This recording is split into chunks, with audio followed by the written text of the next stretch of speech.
it okay? Are we not hurting ourselves or violating our souls? Because obviously, if we wake up and it's sunny outside and everybody is nice and everybody is kind to each other and all you hear are good things, then it's beautiful for the soul. The soul blossoms and you feel good and you want to fly and you want to do more goodness in the world.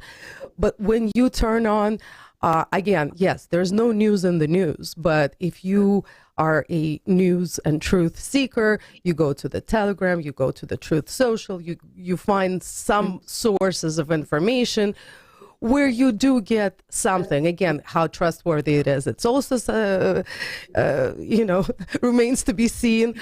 But regardless, we want to know where we are. Sometimes we want to know this so other people who seems to be depressed about everything that's going on, so we can help them out. Maybe give them word of encouragement, give them some positivity from the other sources of information.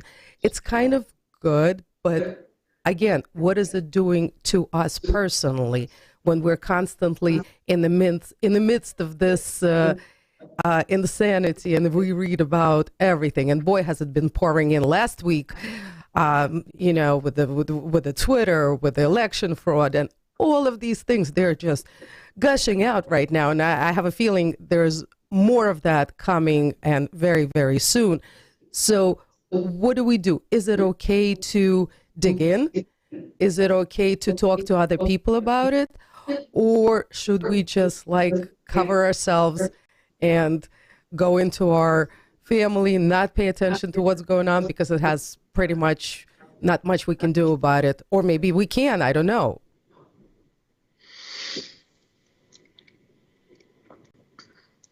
The less we listen to that stuff, the healthier we're going to be. And you won't be missing out on anything, because what is popular or problematic, you're going to hear about it from people. You don't have to go online. You don't have to log in. You don't have to belong to any. So don't get your news from the internet. You'll get your news from your neighbors, from your friends, from people. So you won't be naive and out of touch, if that's what you're afraid of. You can't be these days. You can't. Even if you were hiding in your house, you would know everything that's intensely popular, and what is happening, you will know. Not every gory detail. Secondly, in a time of such confusion, you have to have your anchor firmly anchored. So your family life, your intimate relationships need to be strengthened. Not by never going out. If you strengthen the inner life, your internal personal life, then you are safer going out. So as going out becomes more confusing, your inner life has to become more solid. And as your inner life becomes more solid, you can handle the outside a lot better, because you know where you can always go home to. So our family life needs to be secured. It needs to be truly a safe place. I was very, very impressed. I'm very proud, by the way. Everybody is talking about the anti-Semites and that Trump invited them to his house. And I was really, really pleased. Somebody interviewed a few shluchim, Chabad rabbis, from different places in the world, independent of each other. One didn't know what the other was saying. And they all said the right thing. It was like, boy, we were trained well. Every one of them, in different words and in different ways, said, he said that? Tell him to come over to Chabad house. We'll talk. We'll have a coffee. We'll straighten it out. Every one of them said that same thing. Nobody said, ooh, terrible anti-Semitism. Whoa, that, what are we going to do? Kill him, fire him, get him blacklisted and every... One guy actually said, I'm from Russia. And he looks a little Russian. Come, we'll have some vodka. They all said the same thing in their own different words. But the attitude was, the man doesn't know what he's talking about. Let's get together, straighten it out. There wasn't panic. It wasn't hatred. It was, yeah. So what else is new? If you don't educate people, then they're stupid. So let them come over to Chabad house. We'll educate them. That is such a healthy attitude. So back to your question. In a time of confusion, in a time of a flood, you have to really have your anchor solid, something to hold on to. But when your anchor is solid, you have a long chain to hold on to that allows you to go out, make yourself available, make yourself helpful, see what you can do to help other people, and you're safe because you've got a solid anchor. You have a solid family to go back to at night. And that gives you success in the going out. Rabbi Friedman, but then going back to the Torah portion, Dina had the best family. She was Yaakov's daughter. Her 12 brothers were the 12 tribes of Israel, and yet it happened to her. So if it can happen to her, what can happen to just any of us who don't have such a tremendous family and such an anchor? The danger is always there. And I'm not sure that we need to create a world where there is no danger. I don't know if that's even possible without Mashiach. So yeah, the danger is there.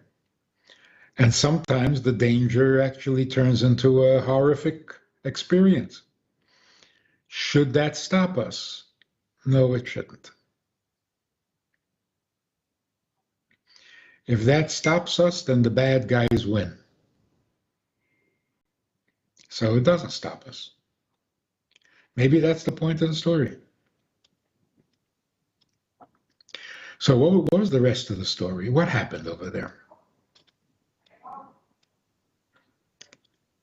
They went in, they killed every adult male in the town, because they were all obligated to enforce the law against rape, and they didn't. So they were all responsible. They were all guilty of not having law and order in their city. But in the meantime, they were all circumcised, which is a step closer to godliness. But when they came to take Dinah home, she refused to go. She felt like she doesn't belong anymore. So she stayed for a while in Shechem until her brother Shimon offered to marry her, because she was afraid nobody would want to marry her.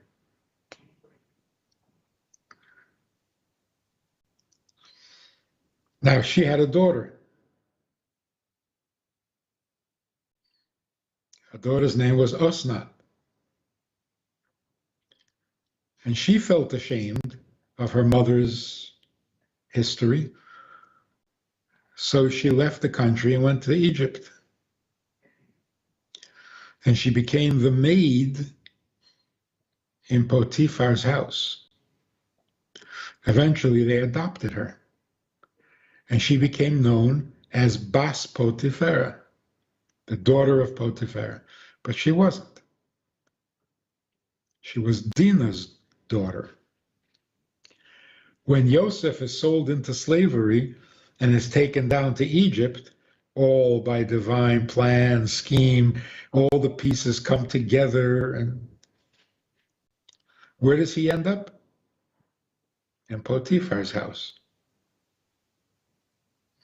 So guess what? He marries Osna. She becomes the mother of two of the 12 tribes. And of course, the wife of Yosef HaTzadik. And they raised these very holy children in Egypt. So it's a disaster, but it turned out to be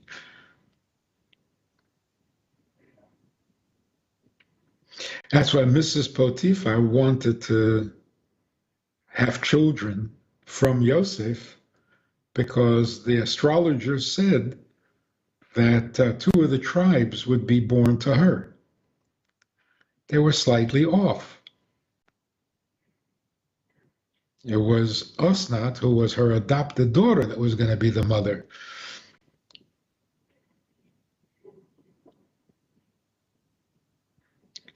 So, was it all a disaster? Obviously not.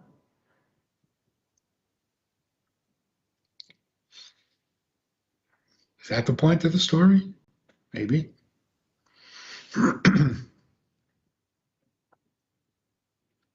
Somebody made an interesting observation for those who are studying the text of the Torah, especially the first book.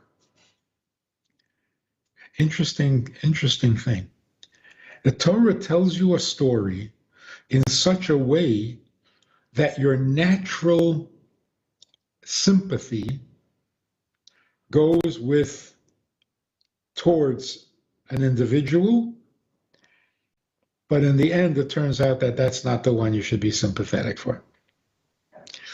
Starting with Adam and Chava. Adam is the victim here.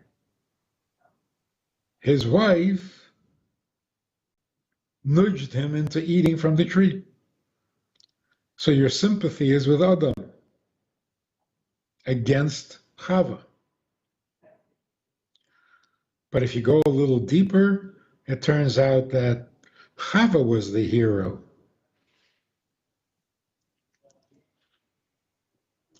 Yosef and his brothers.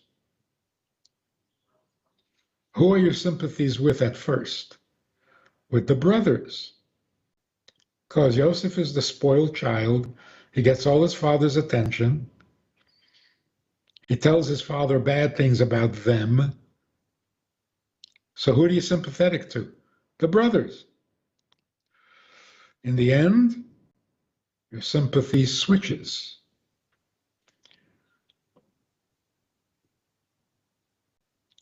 Even Yishmael.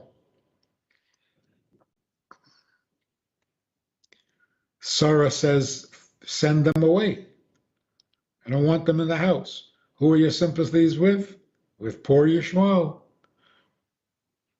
So the Torah is like teasing you, like, I bet you're sympathetic to, wrong. Think again. Think again. Interesting observation. So whenever you find yourself naturally sympathetic with one side of the other, think again. It's not so simple. Rabbi Friedman, then right here, I'm going to ask you to bring it to our times. So I think that everyone will agree that we feel a little, or maybe a lot, violated right now with everything that's going on, because it's not fair, it's not right, it's out of control, and it's ridiculous, it's immoral, and I can use a lot more adjectives, but I'll stop right here. So we are being violated, but what good should we be expecting that should come from this violation? Where is all of this leading us? What do we have to look forward to? Can we, maybe based on the wisdom of Torah, can figure it out a little bit? Yeah, in every lie, there's a certain truth, which is probably a valuable truth, and it's hiding among the lies. But we got to dig it out. That's called think again. So don't be fooled by the outward appearance. Look a little deeper and see what you're going to find. The story of Hanukkah.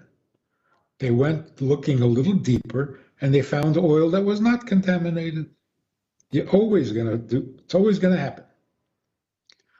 So number one, all the things that the left radicals say is a reflection of themselves.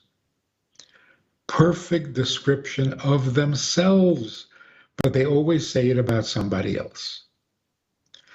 So the first thing is, when you hear the news, switch the subjects.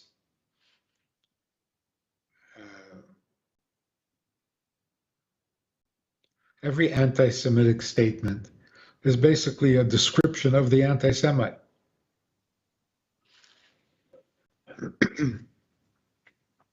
And it's so accurate. It's not vague. It's precise. They describe themselves very well. They think they're describing you. And that's true of almost everybody. You know, you listen to a husband complain about his wife, and you find out everything you need to know about him. So that's the first step towards gaining clarity from the confusion. The second thing is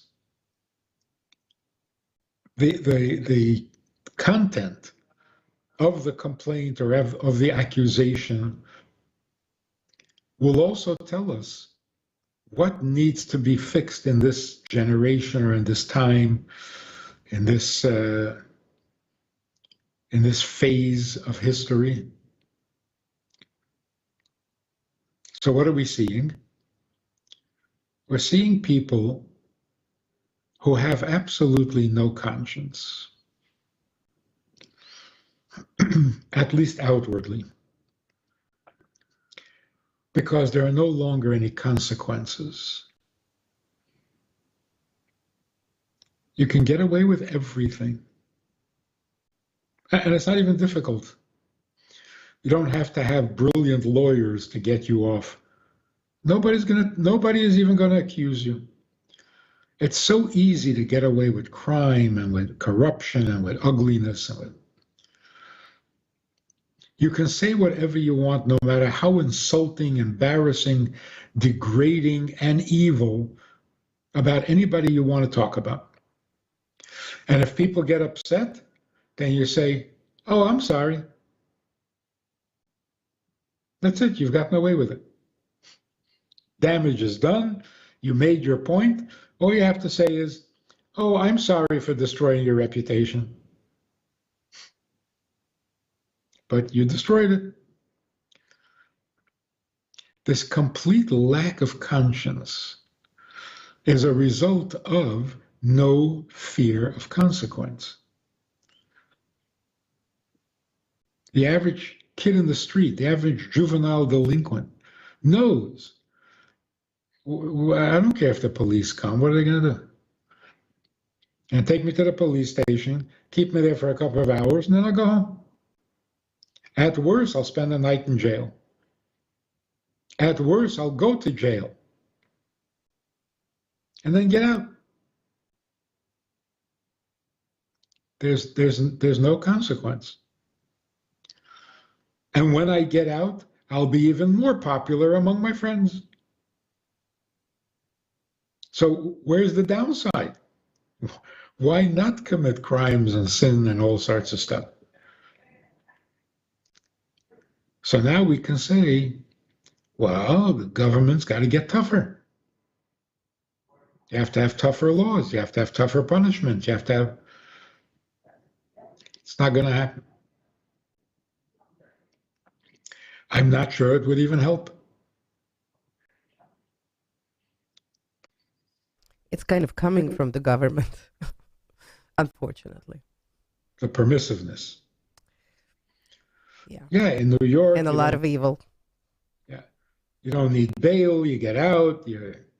It's, if you don't damage more than, what is it in New York? If it's not more than $900 worth of damage, don't even call the police. Something like that. So what then is the answer? The deeper message is punishment and consequence isn't going to work anymore.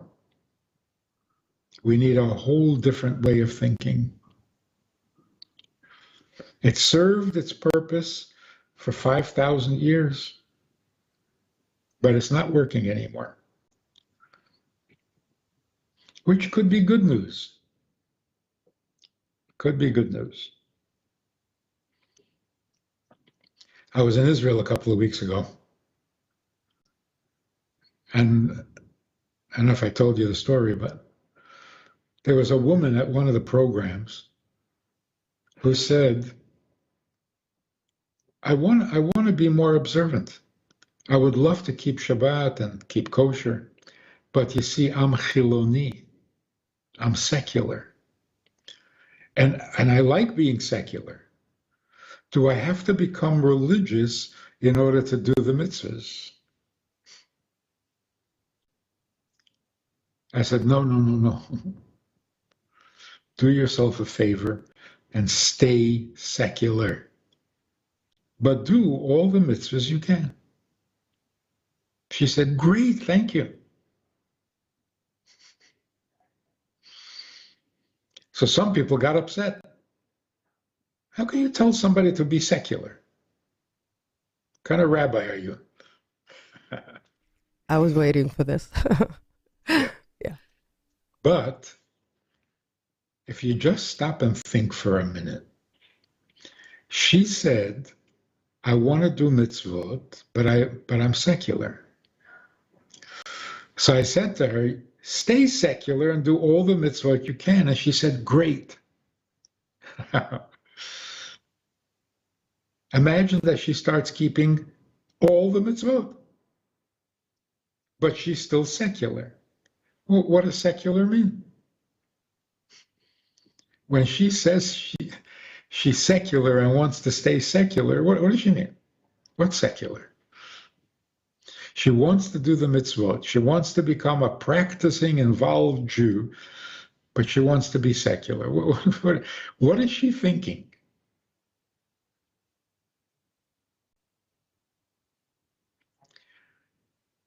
What she's thinking is, I want to keep the mitzvot. I don't want to be told. I don't want to be pressured. I don't want to be forced. Can I just do it because I want to? Of course, that's the best way. So in her mind, secular means no pressure.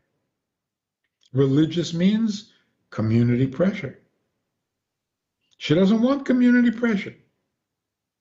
So, neither do I.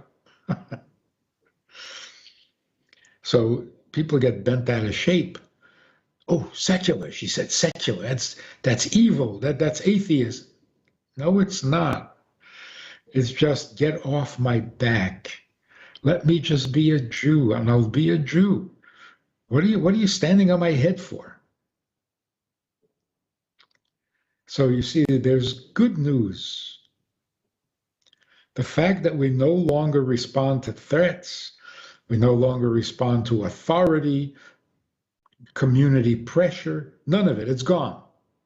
Okay, now, how is a Jew going to behave? like a Jew, and enjoy it. And it's true for the rest of the world also. We can't be moral because the society demands it. And we can't be moral because religion demands it. And we can't be moral because the punishment is too scary and I can't afford it. It's not moral. Moral has to be a person convinced of the rightness of moral behavior. If you're not convinced that it's right, then even if I can force you, what's the point? It'll work as long as you're not triggered. As soon as you're triggered, the whole thing falls apart. You can't have artificial morality. That's good news. We would say it's called adulthood, maturity, where we can make the right decisions without pressures from anywhere. That is fantastic news. However, are we there yet as a society? Or is it just a few of us here and there? It's the transition generation. It's a little risky. You're letting go of the familiar. As shallow as it was, it worked to some degree. Now you're not going to have even that. Pretty scary. On the other hand, if you look around, you'll see it's working quite well. People who don't belong to a synagogue, they don't belong to a church, they don't belong to a religious group, they have no religious influence in their life, and they're deciding to keep mitzvot. Jews and non-Jews. Where is this coming from? Is it only a passing fad? Or is it real? I think it's real. But you can't throw away what you have until you have something new. Can't be left with nothing. So it's a slow transition, confusing transition, maybe even scary. But I think the change will happen and we will be a much better world as a result. So we can sit around and groan and complain about the lack of discipline, the lack of authority, and so on, which is sad, but it's not the end of the road. This is going to lead to a more personal, internal based. Now we're talking about the Parsha. We read about Avraham, we read about Yitzchak, now we're reading about Yaakov. The difference between them can be seen in the well. Stories with the well. Avraham dug wells, Yitzchak dug wells, and Yaakov hung around the well. That's where he met his wife. What's with the wells? So here's the story. Avraham enlightened the people of his generation with life-giving messages. There's only one God. You don't need idols. The idols don't work. You can talk to God directly. You don't need intermediaries. You don't need little gods. Talk to God. Only one. Because people already believed in God. Avraham didn't introduce God. Avraham introduced monotheism. The idea that there's only one God. That was news to most people.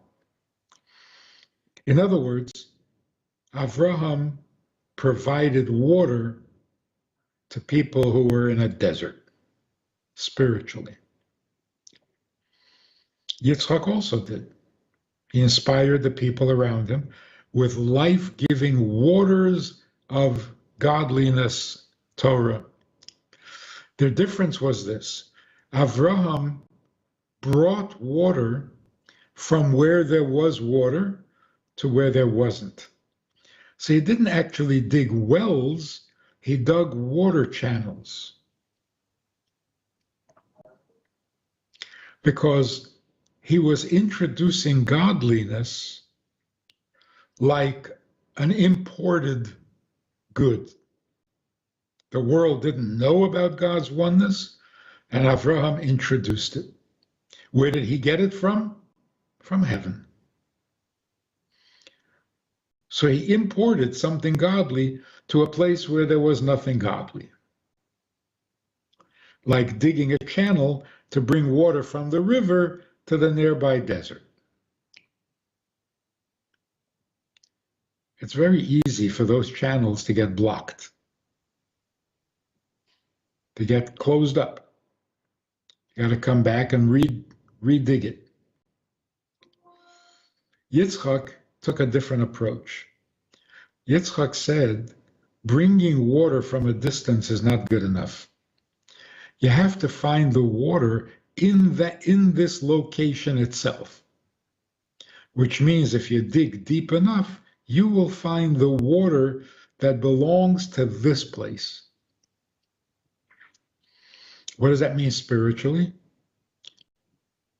Don't find your inspiration outside of yourself from some very smart, charismatic preacher or documents or even angels.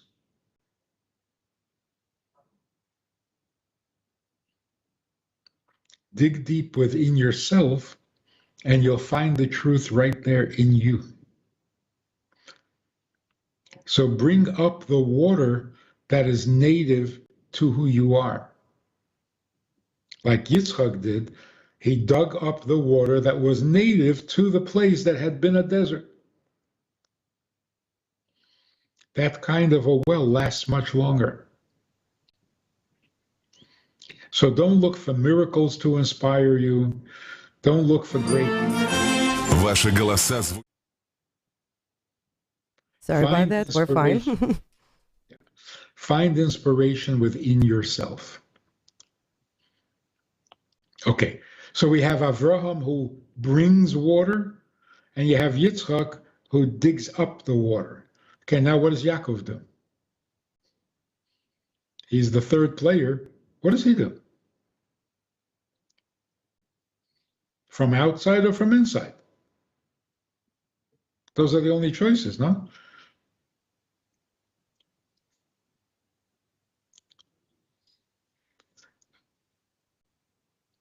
Yaakov's approach was, what's the difference whether it's inside or outside? Is it true?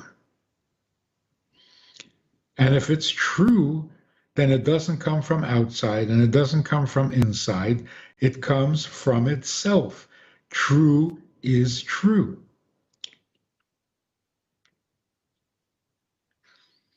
An appreciation for truth itself. So I don't have to be impressed by heavenly events, and I don't have to be a genius to discover it in myself. It's true. What are you going to do? Truth is truth. Where did I find it? It's true. That's Yaakov. We are called the children of Yaakov, children of Israel, not the children of Avraham or the children of Yitzchak. Although they are our forefathers, our patriarchs, but when it comes to identifying the people, God refers to them as the children of Israel, which is Yaakov. So where do we look for our inspiration? Where do we look for our for our purpose in life, our marching orders, you look at the truth. If you hear the truth from outside, that's okay. You find the truth inside, that's okay. You find the truth without looking at all, great. Emes is emes. That's how we have to function today. We can't wait until we have matured, as you say, maturity, and we can't rely on some other external forces to inspire us.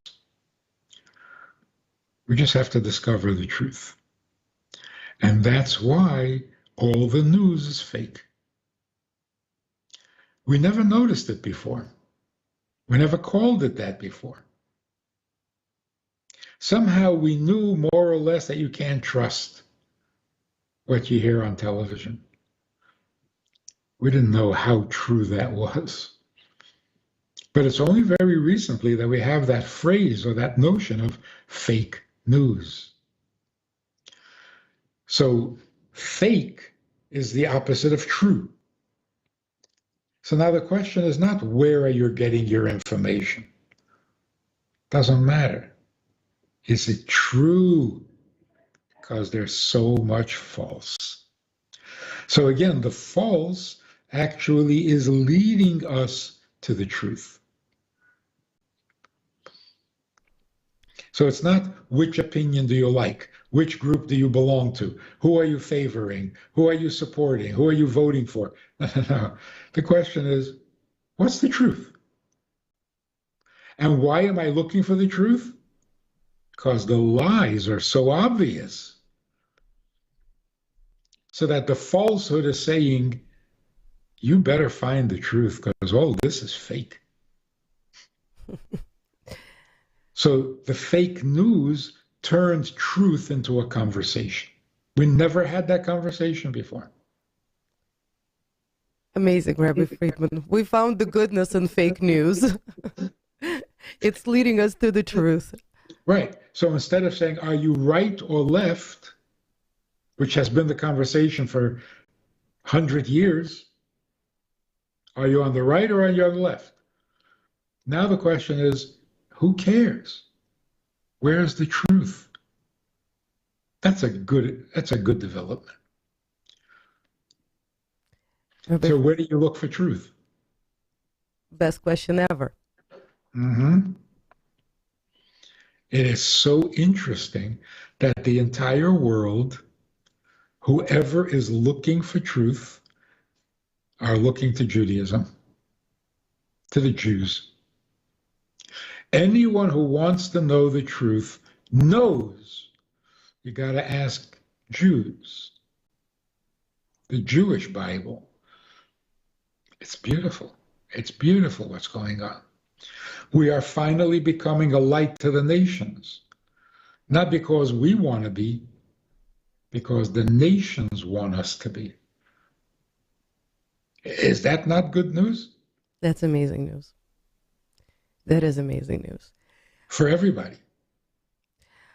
Hopefully there are people out there that are realizing it, because we're not going on that path altogether. We're kind of like getting together, but there is still a lot of loose ends that need to be kind of cleaned up a little bit. And hopefully that is happening as we speak, and we'll see the end result very, very soon, which is, of course, Mashiach.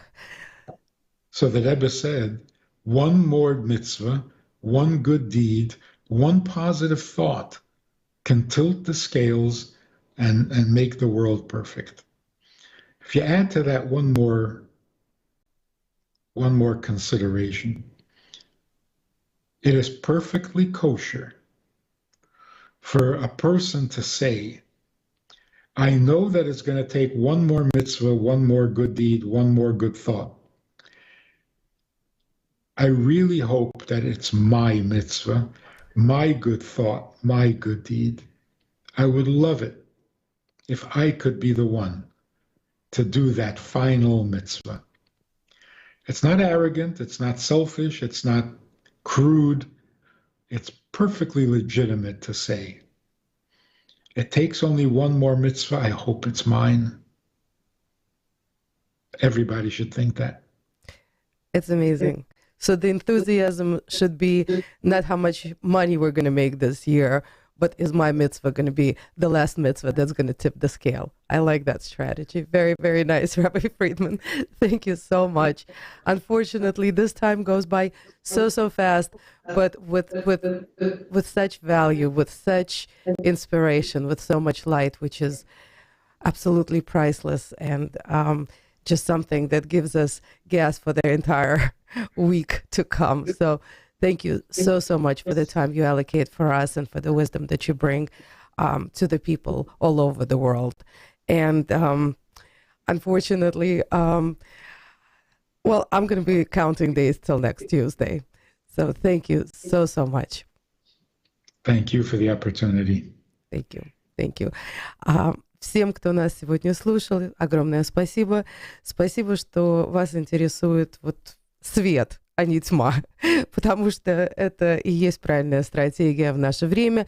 Поэтому вот можете вот такую книжечку почитать, «Creating a Life That Matters». Это книга, которую написал Рабби Маниса Фридмана, она великолепная. Его YouTube-канал просто там сплошной свет, сплошная мудрость.